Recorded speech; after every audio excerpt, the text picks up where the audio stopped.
Welcome to Traffic Jam. My name is Leroy, and I'm gonna get right to it. Jey Uso versus Logan Paul is not needed. I'm gonna say it again. Jey Uso versus Logan Paul for the WWE Heavyweight Champion is not needed, and I'm gonna tell you why. Jey Uso's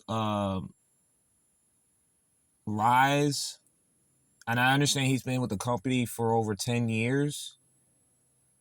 And I will give him credit. He has paid his dues with wrestling and had with the bloodline with Roman Reigns and Jimmy Uso and Solo and Jacob Fatu and Tama Tonka and just the whole entire bloodline, The Rock, the final boss.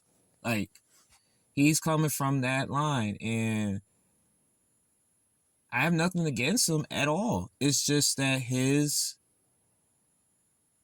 rise from getting the championship is questionable to me.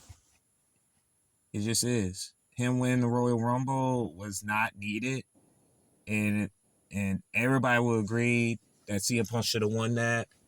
It shouldn't be close, but him winning it and then now winning the title from Gunther is questionable to me. It just is. And I could get with Logan Paul, and he's the most unlikable person in that company, and he is an unlikable heel. He really is. I don't think I'll never. I will be extremely shocked if he goes babyface, has a babyface run in that company, because I don't see no qualifications of him being a babyface in the company. I don't see it, man. I don't see that from Logan Paul. I could go with what he has did in the past, where he filmed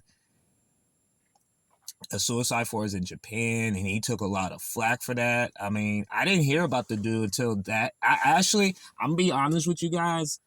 I didn't watch his rise when he did those Vine videos. You know, Vine was huge before TikTok, but I didn't hear about Logan Paul until that incident with him at the Suicide Force, and that was the first time I heard from him, was that incident, and he took a lot of heat, ton of heat.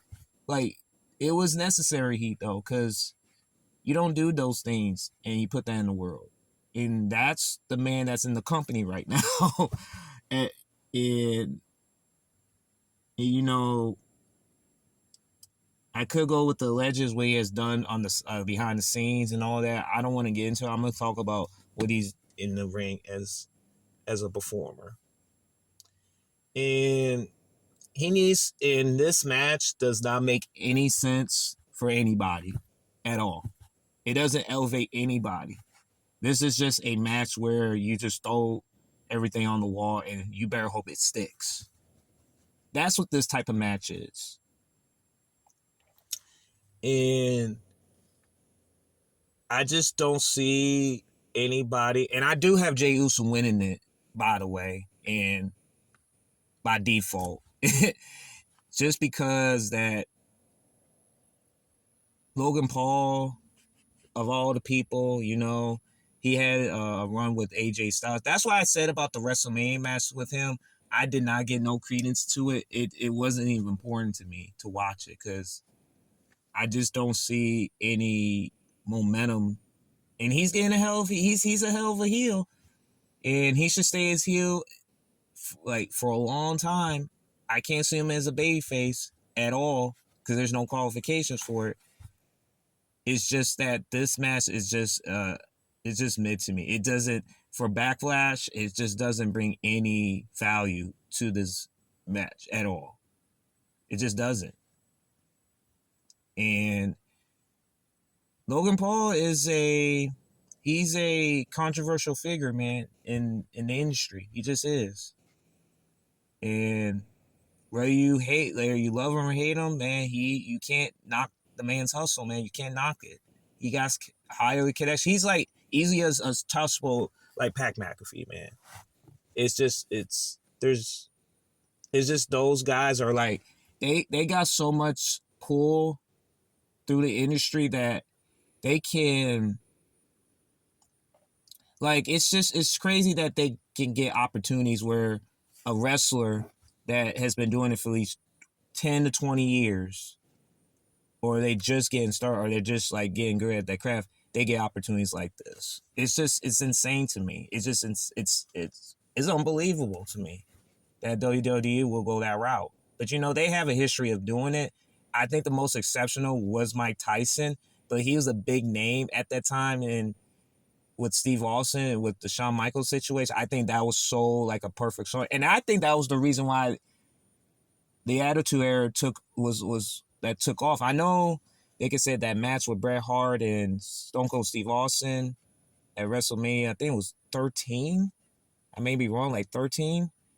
That started the Attitude Era, but I just feel like that match with Mike Tyson going into and with Steve Austin, the scuffle with that, I think that really took it to like not another level, but another stratosphere at that time. Now back to the Jey Uso and Logan Paul match. I'm not a fan of this. I have Jey Uso winning this by default just because it just doesn't bring any value. And I wouldn't count this as Jey Uso's victory. I wouldn't count. He needs to go against legitimate opponents. Maybe Sami Zayn, but now he's going to be in the field with Seth Rollins now because of that, with Braun Breaker and Paul Heyman with that click. And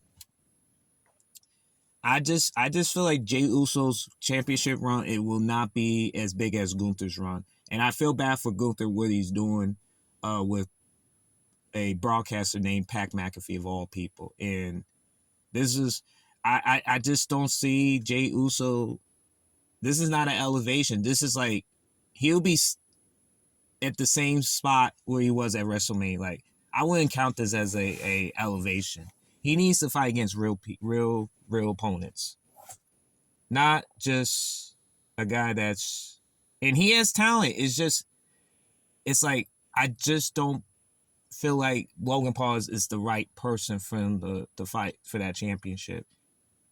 That's just me, And so, yeah, man, not a fan of this match, and I got Jey Uso with the early pick, winning by default. I'm just saying, man, just by default.